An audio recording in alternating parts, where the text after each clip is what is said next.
Hello student, एक बार फिर से आपका वेलकम है मेरे यूट्यूब चैनल केमिस्ट्री पॉइंट में। तो हम कल सेकंड चैप्टर पढ़ रहे थे सॉल्यूशन, उसको हमने डिफाइन कर दिया था। उसमें कंपोनेंट, सॉल्यूट, सॉल्वेंट को डिफाइन किया था। उसके बाद उसके टाइप्स पढ़े थे हमने कि हम कैसे कैसे सॉल्यूशन को बना सकते हैं। उसी को कंटिन्यू करते हैं। कंटिन्यू करने से पहले मैं कुछ बेसिक सी डेफिनेशन इस चैप्टर से रिलेटेड आपको बता देती हूँ, जो आपको आपके आगे भी काम आएंगी। जैसे पहला आपका एक्वस सॉल्यूशन। एक्वस सॉल्यूशन, अब एक्वस सॉल्यूशन को कैसे डिफाइन करेंगे आप? दो solution in which the water is the solvent. मतलब सॉल्वेंट और सॉल्यूट कल मैंने बताया था। सॉल्वेंट क्या होता है? जो ज़्यादा अमाउंट में होता है सॉल्यूशन में, और सॉल्यूट क्या होता है? जो कम अमाउंट में होता है। तो दो solution in which water is solvent, ऐसा सॉल्यूशन जिसमें वाटर क्या है? सॉल्वेंट है, आर कॉल्ड एक्वस सॉल्यूशन। ऐसे सॉल्यूशन को क्या कहते हैं? एक्वस सॉल्यूशन कहते हैं। इसका मतलब है कि जो अगर किसी भी कोई भी आपने सॉल्यूशन बनाया है, उसमें आपने सॉल्वेंट ज़्यादा मात्रा में जो लिया है वो वाटर लिया है, पानी लिया है, तो ऐसा सॉल्यूशन आपका एक्वस सॉल्यूशन कहलाएगा।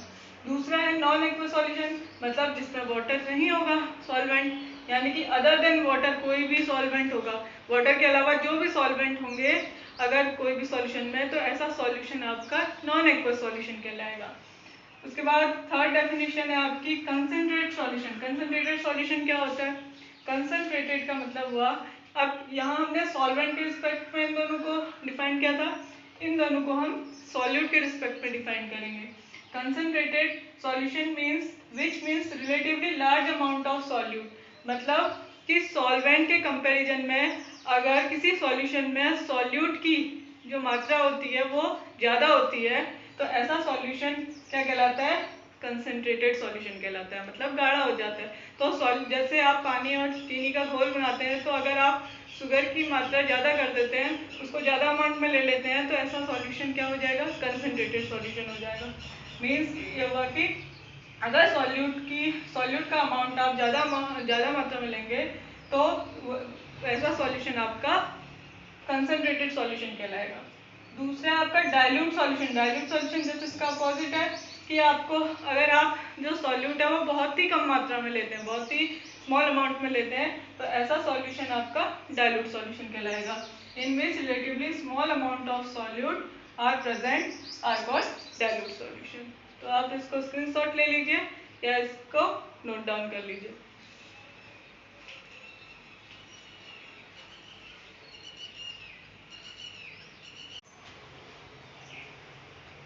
ओके स्टूडेंट, अब अगले टॉपिक पे आते हैं हम। अगला टॉपिक है मास परसेंटेज।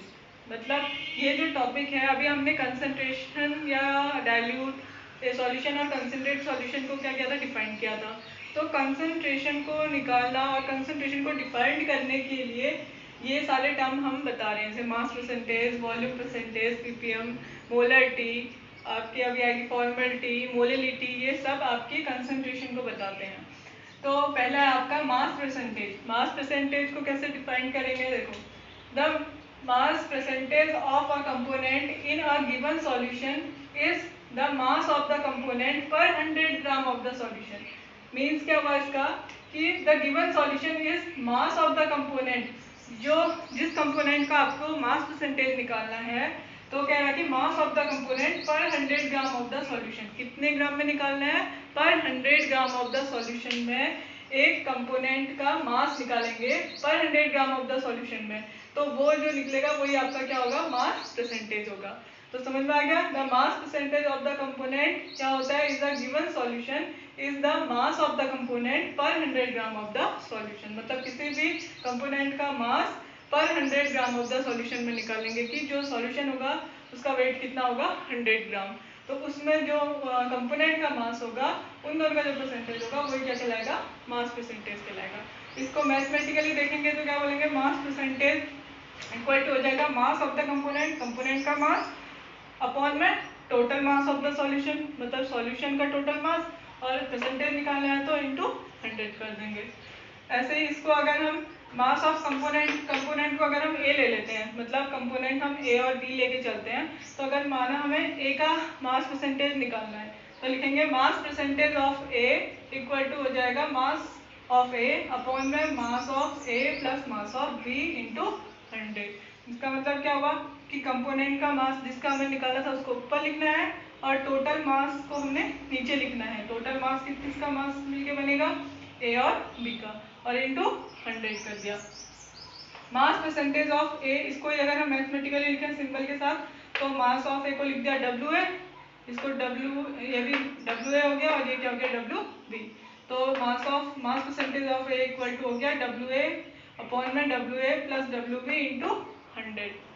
ऐसे ही सिमिलरली जैसे हमने मास परसेंटेज ऑफ ए लिखा वैसे ही हम इसको वॉल्यूम में भी कर सकते हैं कन्वर्ट। तो volume percentage of A equal to हो गया वी ए अपॉन में V A plus V B into 100। Similarly तो जैसे हमने इसको निकाला वैसे ही हम इसको निकाल सकते हैं। तो ये है मास परसेंटेज। तो अभी आपको इस जो भी डेफिनेशन मैंने यहाँ पर को लिखी हुई है इसको नोट डाउन कर लीजिए, स्क्रीनशॉट ले लीजिए, फिर इससे रिलेटेड हम एक न्यूमेरिकल करते हैं तो आपका अच्छे से समझ में आ जाएगा कि कैसे हम किसी भी कंपोनेंट का सॉल्यूशन में मास परसेंट निकाल सकते हैं।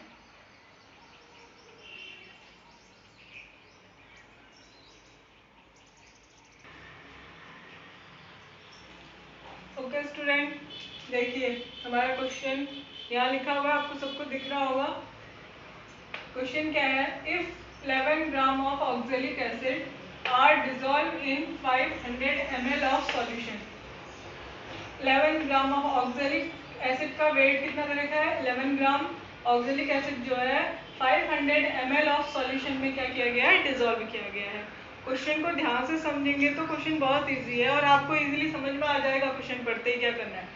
तो जो मास है ऑक्सैलिक एसिड का मास कितना हो गया 11 ग्राम और dissolve in 500 ml of solution. अब जो सॉल्यूशन है उसका हमें वॉल्यूम दे दिया है, वॉल्यूम 5 कितना दे रखा है 500 ml ऑफ सॉल्यूशन में डिसॉल्व किया गया है और सॉल्यूशन की डेंसिटी भी दे रखी है, कितनी दे रखी है 1.1 ग्राम पर ml।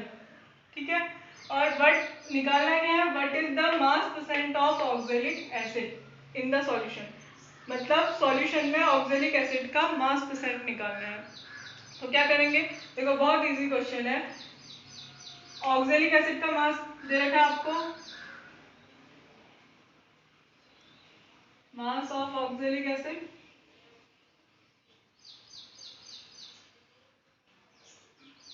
कितना है 11 ग्राम। वॉल्यूम दे रखा है सॉल्यूशन का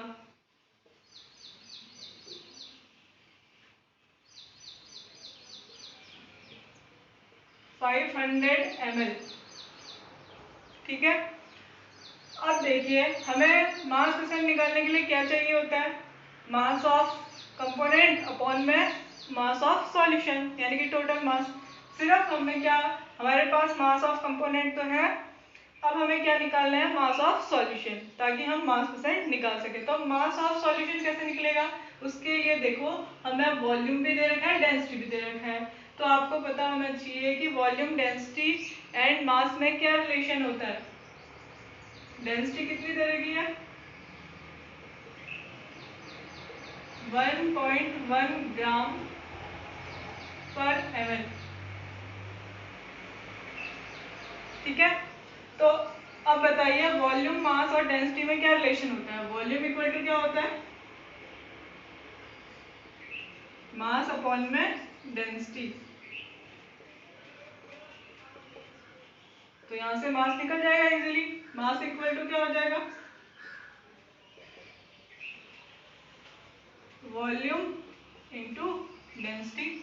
वॉल्यूम कितना है 500 और डेंसिटी कितनी है 1.1। देखो एक चीज ध्यान रखना, ये भी ml में दे रखा है आपको, वॉल्यूम भी और डेंसिटी भी किस में दे रखी है ml में। तो इनमें से किसी की भी यूनिट को चेंज करने की जरूरत नहीं है, दोनों ml में है इसीलिए किसी को भी चेंज नहीं किया है।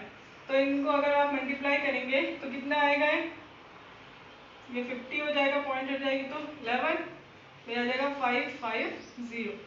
इतना मास हो जाएगा और क्या बचेगा सिर्फ ग्राम, क्योंकि ml से ml तो कैंसिल हो गया, सिर्फ क्या बचा ग्राम। तो मास कितना आ गया 550 ग्राम आ गया। अब मास 550 ग्राम आ गया तो यहाँ से आपको अब क्या निकालना है मास परसेंटेज।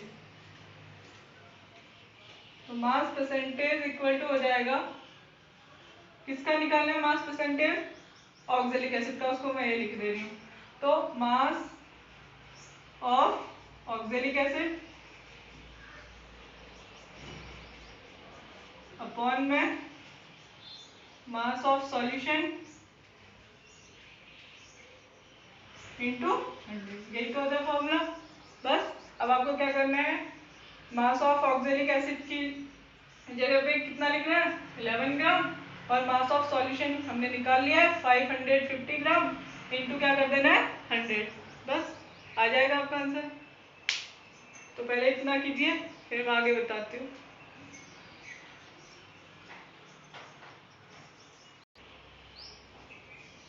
देखिए क्वेश्चन आपने नोट डाउन कर लिया होगा, इसलिए मैंने क्वेश्चन को मिटा दिया है।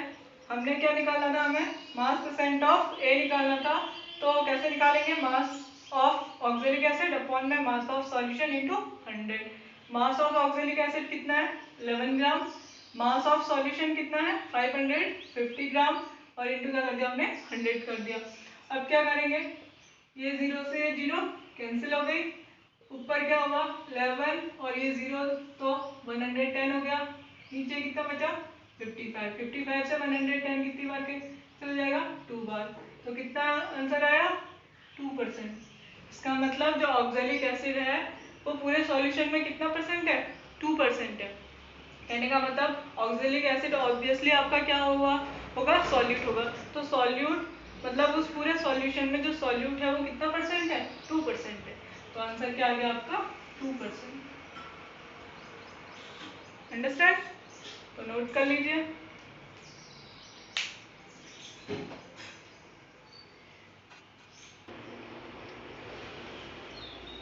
नेक्स्ट देखिए, अभी हमने मास परसेंट को डिफाइन किया था, उससे रिलेटेड न्यूमेरिकल किया था, आपको समझ में आ गया होगा। अब उसी से रिलेटेड एक और छोटा सा टॉपिक है पीपीएम, पार्ट्स पर मिलियन। बहुत ही इंपॉर्टेंट है, बहुत सारी जगह ये यूज होगा, और आपको हमेशा लिखा होगा कि इतना पीपीएम दे रखा है, इतना पीपीएम दे रखा है, तो आप उसको कैसे समझेंगे, क्या होता है पीपीएम। देखिए पीपीएम मतलब पीपीएम का फुल फॉर्म है पार्ट्स पर मिलियन, इसी से समझ में आ जा रहा है। जैसे अपने भी मास परसेंट पढ़ा, सेम वैसा ही है, मास परसेंट की तरह ही है, बस यहाँ पर को वो मास हमने कितने में लिया था 100 ग्राम ऑफ सॉल्यूशन में लिया था, बस यहाँ पर को 100 ग्राम की जगह पे हमें कितने में लेना है मिलियन, मिलियन यानी कि 10⁻⁶।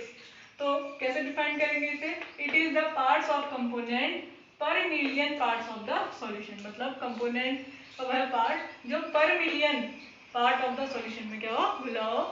तो बस पर मिलियन आ गया आपका 100 ग्राम की जगह पे, और सेम वही मैथमेटिकली भी वही वैसे ही रहेगा जैसे मास परसेंट में किया था हमने।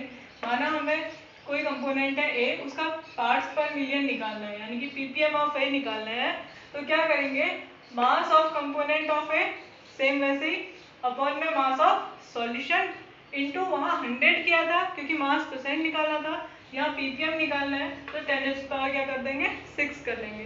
तो ppm of A equal to हो जाएगा mass of component of A upon में मास ऑफ सॉल्यूशन इनटू 10⁻⁶। तो पीपीएम को ऐसे डिफाइन करते हैं। अंडरस्टैंड, देखो इसे इजीली एक एग्जांपल से समझते हैं। माना क्या लिखा है, अ litre of public supply of water contains about 3 × 10⁻³ gram of chlorine. कह रहा है कि 1 लीटर पानी सप्लाई किया जाता है पब्लिक में, contains about 3 × 10⁻³ gram of chlorine, और जिसमें कितना क्लोरीन मिलाया गया है, मतलब जो वाटर सप्लाई हो रहा है 1 लीटर पानी सप्लाई हो रहा है पब्लिक में, उसमें 3 × 10⁻³ ग्राम ऑफ क्लोरीन क्या की गई है, मिलाई गई है उसको शुद्ध करने के लिए। तो the ppm of chlorine is, तो क्लोरीन का पार्ट्स पर मिलियन बताइए। तो कैसे करेंगे, ये आपको सीधे ये फॉर्मूला यूज करना है। क्या करोगे, पीपीएम ऑफ क्लोरीन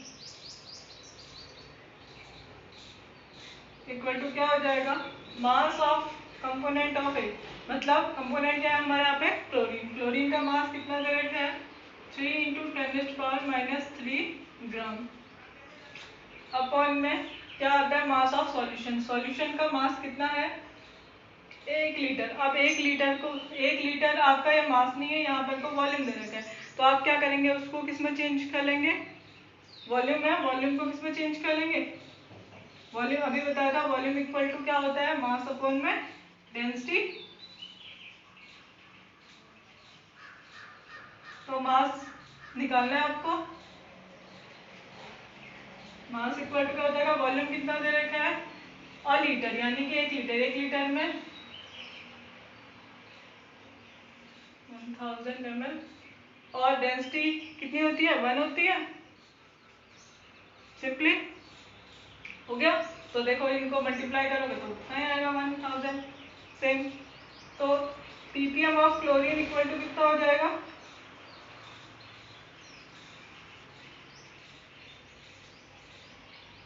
बताइए, 3 इंटू 10⁻³ अपॉन में कितना हो जाएगा 1000, और इंटू क्या होता है 10⁶ होता है ppm में, तो 10⁶ हो जाएगा।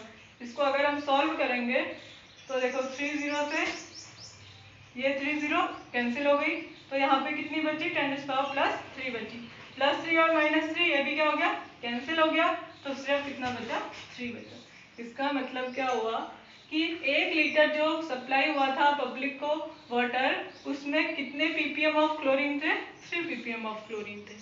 उसको ही हमने मास में क्या लिखा था, 3 × 10⁻³ ग्राम। तो आपको ppm समझ में आ गया होगा कि ppm को कैसे डिफाइन करेंगे, क्या होता है ppm लिखने का मतलब, और उसका मैंने एक एग्जांपल भी आपको बता दिया है। तो आप इसे नोट कर लीजिए, बहुत ही इंपॉर्टेंट है और आगे बहुत ज़्यादा काम आता है। तो आप इसे नोट डाउन कर लीजिए या इसका स्क्रीनशॉट ले लीजिए।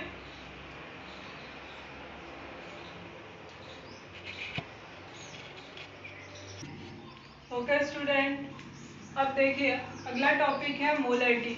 मोलरिटी से आप बहुत अच्छे से, मोलरिटी को आप बहुत अच्छे से जानते हैं। क्यों, मोलरिटी हमने 11th में भी पढ़ा था।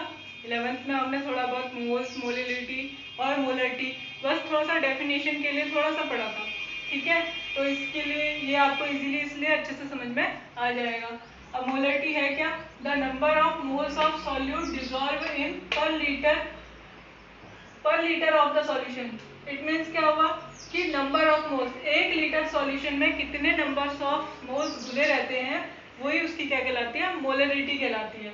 The number of moles of solute dissolve in per litre of the solution, ठीक है। तो इसे किससे रिप्रेजेंट किया जाता है, m से रिप्रेजेंट करते हैं। और इसी को अगर हम मैथमेटिकली लिखेंगे तो क्या लिखेंगे, मोलरिटी को का जो डिनोशन है वो याद रखना कैपिटल M है, कैपिटल M इक्वल टू लिखेंगे मोल्स ऑफ सॉल्यूट अपॉन में volume of solution in litre. देखो डेफिनेशन में ही दिखा दिया गया है कि पर लीटर ऑफ सॉल्यूशन, इसका मतलब जो आपका वॉल्यूम होना चाहिए वो लीटर में ही होना चाहिए। तो मोलरिटी इक्वल टू हो गया मोल्स ऑफ सॉल्यूट अपॉन में volume of solution in litre. अब देखिए उसके बाद देखिए यहाँ पे अगर हम इसी को, अगर जो आपका वॉल्यूम है वो अगर लीटर में ना दिया हो, उसकी जगह सेंटीमीटर³ या ml में दिया हो, तो आप क्या करेंगे, तो मोलरिटी इक्वल टू हो जाएगा मोल्स ऑफ सॉल्यूट अपॉन में वॉल्यूम ऑफ सॉल्यूशन, जिसमें दिया है आप उसी में लिखेंगे। बस अगर सेंटीमीटर³ और ml में दिया है तो आप क्या कर देंगे, इंटू 1000 कर देंगे। क्यों करते हैं 1000, आपको पता होगा कि 1 लीटर इक्वल टू कितना होता है, 10⁻³ सेंटीमीटर³ होता है, या ml भी इतना ही होता है, 10⁻³ ml होता है। ये मैं सारे यूनिट कन्वर्जन आपको बता दूंगी लास्ट में जब न्यूमेरिकल करेंगे हम। तो 1 लीटर इक्वल टू 10⁻³ सेंटीमीटर³ होता है, तो इसीलिए हमने सेंटीमीटर³ या ml में अगर आपका वॉल्यूम दिया होगा तो यहाँ पे को इंटू 1000 कर देंगे, क्योंकि यहाँ 10⁻³ आएगा, ऊपर जाके 10⁻³ क्या हो जाएगा, 3 हो जाएगा, तो 10⁻³ यानी कि 1000 हो गया, ठीक है। तो मोलरिटी को हम कैसे निकाल सकते हैं, मोल्स ऑफ सॉल्यूट अपॉन में वॉल्यूम ऑफ सॉल्यूशन, और अगर सेंटीमीटर³ या ml में दिया है तो 1000 करना है, और अगर लीटर में दिया है तो कुछ नहीं करना, फिर तो सीधे फॉर्मूला लगाना कि मोल्स ऑफ सॉल्यूट अपॉन में volume of solution in litre. ये सिंपल डेफिनेशन के रिस्पेक्ट में ये आपका फॉर्मूला हो गया, ठीक है। और उसमें थोड़ा सा मॉडिफाई करके फिर ये सेकंड फॉर्मूला होगा। अब यहाँ पर को मोल्स है, मोल्स क्या है, ये आपने 11th में ये भी पढ़ा हुआ है। मोल्स क्या होता है, मोल्स इक्वल टू होता है मास ऑफ सॉल्यूट अपॉन में मोलर मास ऑफ सॉल्यूट। जिसका भी निकालना है, जरूरी नहीं कि सॉल्यूट ही हो, मतलब जिसके भी आपको मोल्स निकालने हैं, चाहे वो सॉल्वेंट हो चाहे सॉल्यूट हो, तो किसी के भी मोल्स निकालने के लिए मास अपॉन में मोलर मास करते हैं। ठीक है, जैसे सोडियम है, सोडियम का मास कितना होता है अपॉन में जितना भी उसका मोलर मास होता है। मोलर मास आपको पता है 23, तो मास कितना है, जैसे कि 1 दे रखा है तो 1/23 करके उसके मोल निकाल लेंगे आप। तो इस तरीके से आप मोलरिटी को डिफाइन कर सकते हैं। ये बहुत ही इजी है। इसी से रिलेटेड हम कुछ न्यूमेरिकल करेंगे तो आपको इजीली ये समझ में आ जाएगा। तो ये जो इसकी डेफिनेशन और इसके जो ये दो फॉर्मूले हैं बहुत इंपॉर्टेंट है। और मेनली इसमें जो सबसे ज़्यादा इंपॉर्टेंट है वो मोल्स निकालना है, जिसको मोल्स जरूरी ना हो कि क्वेश्चन में दिया हो, क्योंकि हमेशा मास या मोलर मास दिया रहता है, तो मोल्स आपको खुद ही निकालने पड़ेंगे। तो इसीलिए मोल्स निकालने भी आपको आने चाहिए। तो इसीलिए मैंने तीनों फॉर्मूले यहाँ पर को लिख दिए हैं, और आप इसको अच्छे से नोट कर लीजिए। और ये फॉर्मूले जितने भी लिखा रही हूँ मैं क्योंकि इस चैप्टर में ज़्यादातर मैथमेटिकली है, और जितने भी ये सारे फॉर्मूलेज हैं तो आपको सबके सब याद करने होंगे। तो आप इनको लर्न भी कीजिए और डेली रिवाइज कीजिए। तो इसे नोट डाउन कीजिए या स्क्रीनशॉट लीजिए।